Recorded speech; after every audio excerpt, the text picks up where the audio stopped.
అందరికీ హాయ్ అండి. మనము పాపికొండలు బోటు షికారుకి వచ్చాము. కానీ ఇక్కడ జరిగేది బోట్లన్నీ ఎక్కడికక్కడే నిలిచిపోయాయి. కారణం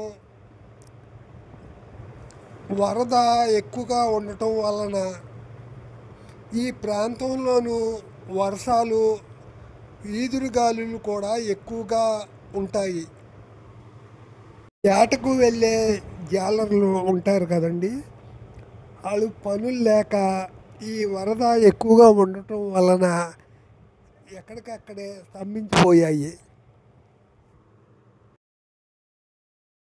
చూడండి, అమ్మవారి గుడి చుట్టూరు వరద నీరు ఎక్కువగా ఉండటం వలన అమ్మవారిని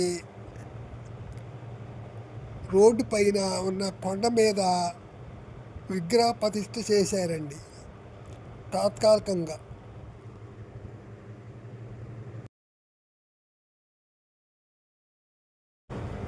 ఇక్కడ ఈ ప్రాంతంలోనూ ఈదురుగాలులు ఎక్కువగా ఉండటం వలన చూడండి, తాటాకి ఇల్లులన్నీ పడిపోవటం,